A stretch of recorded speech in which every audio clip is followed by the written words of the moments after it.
آپ معاشرے میں جس معاشرے میں ہم زندگی گزار رہے ہیں، اس معاشرے میں ہمارا تعلق اہل سنت والجماعت سے بھی ہے۔ ظاہر ہے ہمارے بچے اسکولوں میں، کالجوں میں، یونیورسٹیوں میں وہ دوست ہیں، ہمارے بھائی ہیں، اکٹھے پڑھتے بھی ہیں، رہتے بھی ہیں، کھاتے بھی ہیں، پیتے بھی ہیں، اور شادیوں میں، غمی میں، خوشی میں آنا جانا ضروری ہے، کیونکہ معاشرہ جو ہے ہمارا، اکیلے تو ہم رہ نہیں سکتے۔ لیکن کبھی کبھی ایسا ہوتا ہے کہ وہی دوست، وہی احباب ہمارے جو ہمارے ساتھ زندگی گزار رہے ہوتے ہیں، پورے 11 مہینے ہم سے کوئی سوال نہیں ہوتا، لیکن جیسے ہی محرم کا چاند نمودار ہوتا ہے تو سوالوں کی بچھاڑ شروع ہو جاتی ہے۔ مجھے ایک میسج آتا ہے کہ قبلہ یہ بتائیں، یہ جو آپ کالا لباس پہنتے ہیں، کالے کپڑے پہنتے ہیں، تو کالے کپڑے پہننا تو فرعون کی سنت ہے؟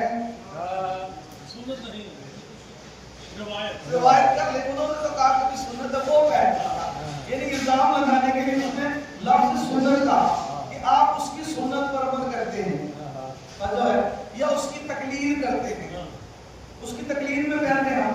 تو میں نے اسے جواب یہ دیا کہ اگر آپ یہ سمجھتے ہیں کہ کالا لباس پہننا فرعون کی تقلید ہے، فرعون کی تقلید ہے، تو فرعون کی تو بڑی لمبی داڑھی تھی۔ خدا کی قسم بھی میرے رسول سے میں نے یہ جواب دیا کہ اس کی تو بڑی لمبی داڑھی تھی، ہیرے جواہرات اس کی داڑھی پہ جڑے ہوتے تھے۔ اس کا مطلب یہ ہے کہ اس وقت سے لے کے اب تک جو بڑی بڑی داڑھی رکھ رہے ہیں وہ فرعون کی تقلید ہے۔ تو یقین مانے حسین بادشاہ کی عزت کی قسم، جناب سیدہ کی طہارت کی قسم، علی کی ولایت کی قسم، اور رسول خدا کی رسالت کی قسم، جب میں نے اسے یہ جواب دیا تو دوبارہ میسج نہیں آیا۔ ٹھیک ہے، کالے کپڑے پہننا فرعون کی تقلید نہیں ہے، کالا لباس پہننا فرعون کی سنت نہیں ہے، فرعون کی تقلید نہیں ہے۔ کالا لباس کیا ہے، اس کا وجود کیا ہے، اور اسے پہننے کا مقصد کیا ہے، مطلب ہے نا؟ ظاہر ہے اس ایام ہی میں ایسے سوالاتوں کے جواب دیے جانے چاہیے جو کہ پورے سال ہم سے بات کوئی کبھی کچھ ہوتا ہے۔ جب جناب ابراہیم علیہ السلام خانہ کعبہ کی تعمیر کر کے نا خود شام چلے گئے، کتاب کا نام نعیم الابرار، جلد نمبر 4، اس میں جا کے پڑھ لیں۔ جناب ابراہیم چلے گئے شام، اور مکہ میں جناب اسماعیل اور اپنی زوجہ دونوں کو مکہ میں چھوڑا، خود چلے گئے۔ اب خانہ کعبہ کی شکل بالکل ایسی تھی جیسے عام گھروں کی، اس بستی میں جیسے عام گھر تھے ویسے ہی تنازع وہ خانہ کعبہ اللہ کا گھر بنا کے جناب ابراہیم شام چلے گئے اللہ کے حکم سے، جناب اسماعیل وہاں خانہ کعبہ میں مکہ میں رہ گئے۔ تو وہ جو لوگ باہر سے آتے نا، وہ اللہ کا گھر سمجھ کے کسی اور گھر کا طواف کر کے چلے جاتے ہیں۔ شکل جو ہے کہ جیسے کسی کامن چیز تھی، وہ کسی اور گھر کا، جیسے کہ 10 12 20 ایک شکل کے گھر ہوں، جو باہر سے انجان بندہ آئے اسے مجھے پتہ نہیں کہ اللہ کا گھر کون سا ہے، بندے کا گھر کون سا ہے، وہ کسی اور گھر کا طواف کر کے چلے جاتے ہیں۔ جب لوگوں نے دیکھا نا کہ یہ معاملات کیسے ہیں تو وہ اکٹھے ہو کے نا اللہ کے نبی کے پاس آئے، جناب اسماعیل علیہ السلام کے پاس، کہا اے نبی اللہ، ایک مسئلہ ہے کہ لوگ باہر سے جو مسافر قافلے آتے ہیں انہیں یہ پتہ نہیں چلتا کہ اللہ کا گھر کون سا ہے اور بندوں کا گھر کون سا ہے، وہ بندوں کا گھر کا طواف کر کے چلے جاتے ہیں۔ تو لہٰذا آپ کوئی ایسی نشانی بنائیں کہ جسے پہچان ہو جائے یہ اللہ کا گھر ہے، یہ بندے کا گھر ہے۔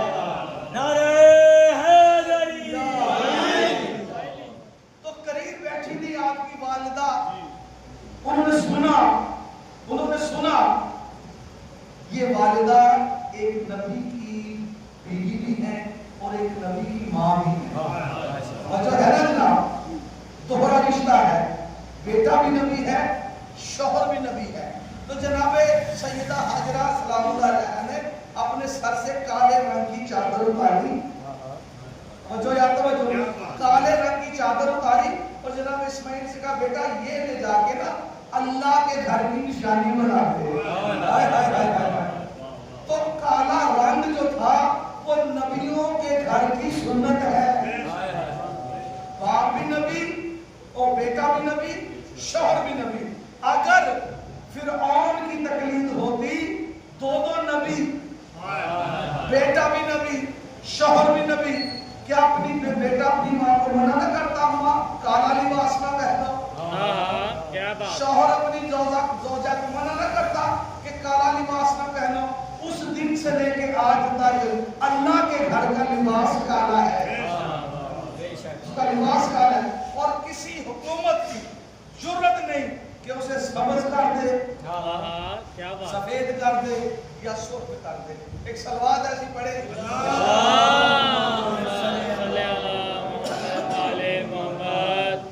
ابراہیم بہت بڑے نبی ہیں، اور آیت یہ بتا رہی ہے کہ ابراہیم کو اللہ نے آل سمیت چنا، ابراہیم کو آل سمیت چنا، اور قرآن کہتا ہے وَإِنَّ مِن شِيَعَتِهِ لَإِبْرَاهِيمَ۔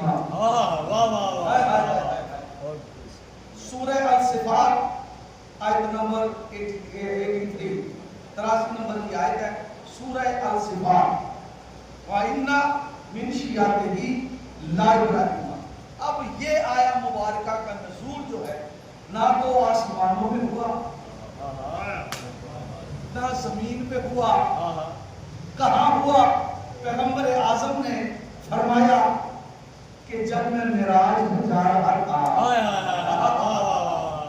معراج پہ جا رہا تھا، سرکار دو عالم فرماتے ہیں کہ جب میں معراج پہ جا رہا تھا تو مجھے چوتھے آسمان پہ اللہ کے حکم سے اسٹیج ملا، اور جو ہے نا روک لیا گیا، تمام کے تمام نبی میری زیارت کے لیے آئے،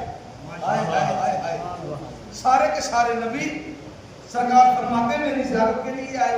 ایک بہت بڑا منبر سجایا گیا، اس کے آخری زینے پر سرکار فرماتے ہیں میں بیٹھا، اور سب سے نیچے والے زینے پر جناب ابراہیم بیٹھے، سب سے نیچے والے زینے پر جناب ابراہیم بیٹھے، سب سے اوپر والے زینے پر حسنین کے نانا تشریف فرما۔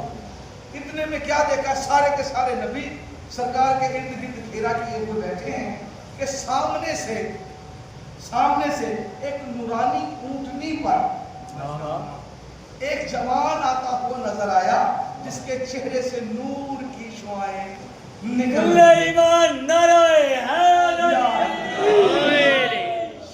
پیشانی سے نور کی شعائیں نکل رہی۔ تو جناب ابراہیم نے پوچھا یا رسول اللہ یہ کوئی بہت بڑا نبی ہے؟ فرمایا نہیں۔ کہا یہ کوئی بہت بڑا فرشتہ ہے؟ فرمایا نہیں۔ اب وہ جو نورانی اونٹنی پہ تشریف لا رہے تھے ان کے ارد گرد کچھ لوگ ایسے تھے جن کے چہرے نور کی طرح ٹمٹماتے تھے، ستاروں کی طرح، انہوں نے اسے گھیرا ہوا تھا۔ پوچھا یہ نبی نہیں؟ کہا نہیں نبی نہیں ہے۔ کہا یہ کوئی بہت بڑا فرشتہ ہے؟ کہا فرشتہ نہیں ہے، فرشتوں کا استاد ہے۔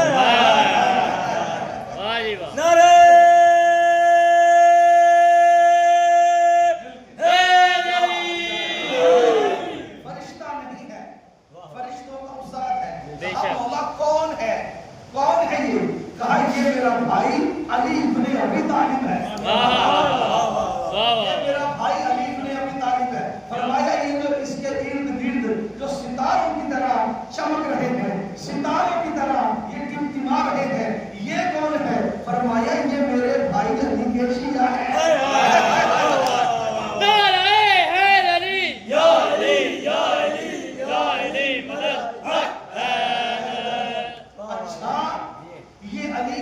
ہے تو اس وقت جناب ابراہیم نے رسول کریم سے درخواست کی مولا اللہ سے کہیے مجھے علی کے شیعوں شمار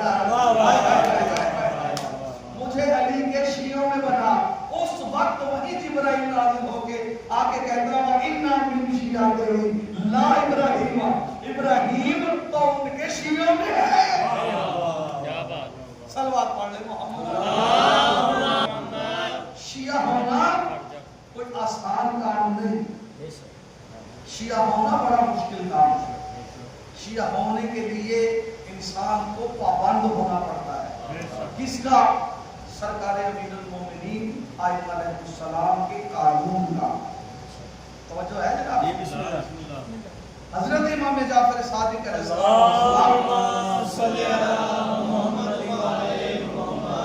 فرماتے ہیں اے ہمارے شیعوں، اے ہمارے شیعوں، ہمارے لیے باعث فخر بنو، باعث فخر بنو، باعث نجات بنو، باعث ندامت نہ بنو. روز محشر ہم تمہاری سفارش تو کر دیں گے، لیکن ایسے آنا کہ ہم بارگاہ الہی میں خوش ہو کر کہیں پروردگار عالم وہ ہمارے شیعہ آ گئے. آیا ایسا نہ ہو کہ ہم یہ کہیں مالک یہ بھی ہمارے شیعہ ہیں. توجہ ہے. مل کے ایسی صلوات پڑھیں. ان کا شیعہ کون ہے؟ توجہ ہے. کون ہے شیعہ؟ جسے سلمان کہتے ہیں. سلمان کہتے ہیں. سلمان مسجد میں تشریف فرما ہے. مسجد میں تشریف فرما ہے کہ اللہ کے حبیب پر آیت نازل ہوئی. سورہ مبارکہ واقعہ کی آیت ہے. فرمایا اللہ کہتا ہے کہ مجھے قسم ہے اس چوکھٹ کی. اللہ کہتا ہے مجھے قسم ہے اس چوکھٹ کی جہاں ستارے سجدہ کرتے ہیں.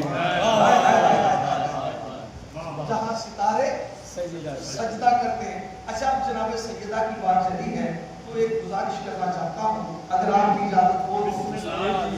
پیغمبر فرماتے ہیں کہ میں معراج پہ گیا رسول رحمت تو جنت کی سیر کر رہا تھا. سرکار فرماتے ہیں میں جنت کی سیر کر رہا تھا. جنت میں ایک درخت ہے جس کا نام ہے طوبہ. طوبہ کا درخت ہے. اس درخت پہ ایک پھل لگا ہوا ہے. پورا درخت اور پھل ایک. پیغمبر اعظم درخت کے قریب آئے. جبرائیل ساتھ ہے. یہ نہیں کہ رسول جانتے نہیں. یہ عقیدہ نہیں. رسول کو جبرائیل سے پوچھنے کی کیا ضرورت ہے؟ امت کو سمجھانے کے لیے تاکہ امت کو سمجھ آ جائے. کہا جبرائیل یہ کیسا درخت ہے جس پہ ایک پھل لگا ہوا ہے؟ جس پہ ایک پھل لگا ہوا ہے. تو جبرائیل نے کہا کہ یا رسول اللہ آپ کو اسی پھل کے لیے بلایا گیا ہے. اس پھل کے اندر آپ کی پاکیزہ بیٹی کا نور ہے. پاک بی بی کی ذات پر بلند تر صلوات. اس پھل میں آپ کی بیٹی کا پاکیزہ نور ہے. اب دیکھیے جو 12 آئمہ ہیں 12 آئمہ ہیں اور پیغمبر اعظم 13 معصوم. 13 معصوموں کے نور کو اللہ نے پشت در پشت پاک ارحام اور پاکیزہ نسلوں میں رکھا. جو ہے یعنی جو مرد ہیں ان کا پاکیزہ نور مردوں میں رکھا. جناب سیدہ کا نور علیحدہ سے ایک پھل میں رکھا. اللہ چاہتا ہی نہیں ہے کہ سیدہ کا پاکیزہ نور مردوں کی پاکیزہ پشتوں سے بھی ظاہر ہو. توجہ ہے. فرمایا جبرائیل یہ کیا؟ کہا یہ پھل ہے آپ کھا لیں. بھئی جبرائیل کو چاہیے تھا کہ توڑ کے دے دیتا. توڑ کے وہ پاس نہیں جا سکتا. توڑ کے دے دیتا. کیوں نہیں توڑ کے دیتا؟ جبرائیل جیسا پاکیزہ فرشتہ کہتا ہے مجھے بھی حق نہیں کہ میں سیدہ کے قریب جا کے اسے چھو لوں. توجہ ہے جناب کی. تو وہ پھل جو سرکار دو عالم کے لیے علیحدہ سے رکھا گیا. توجہ ہے. جب اتنی پاکیزہ پاکیزہ پشتوں میں اللہ نہیں رکھتا.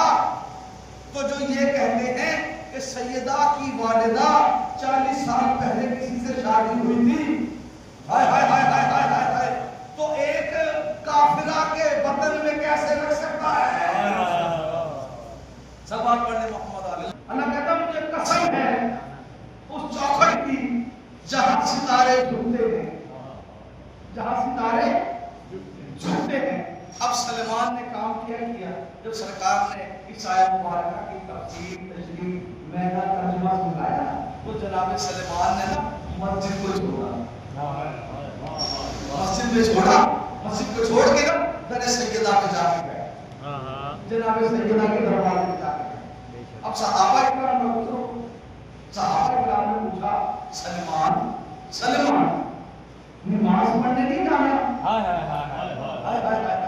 نماز پڑھنے مسجد میں نہیں جانا؟ تو جناب سلمان نے فرمایا اللہ نے مسجد کی قسم نہیں کھائی، مسجد کی قسم نہیں کھائی. کہا عائشہ پھر کس کی قسم کھائی ہے؟ کہا سدرۃ المنتہا. کہا کہاں بیٹھا ہے؟ کہا میں سدرۃ المنتہا پہ بیٹھا ہوں. توجہ ہے جناب؟ صلوات پڑھنے محمد اللہم صلی علی محمد وعلی محمد. میں سدرۃ المنتہا پہ بیٹھا ہوں. صحابہ کرام نے کہا سدرۃ المنتہا، سدرۃ المنتہا کہہ یہ سدرۃ المنتہا ہے. گھبرائے ہوئے صحابی چلے رسول کی محفل میں جا کے کہا یا رسول اللہ، یا رسول اللہ. سلمان نے تو وزن کر دیا. کہا ہوا کیا؟ کہا جناب سیدہ کے دروازے پر بیٹھا ہے اور کہتا ہے میں سدرۃ المنتہا. کل ایمان نعرہ حیدری.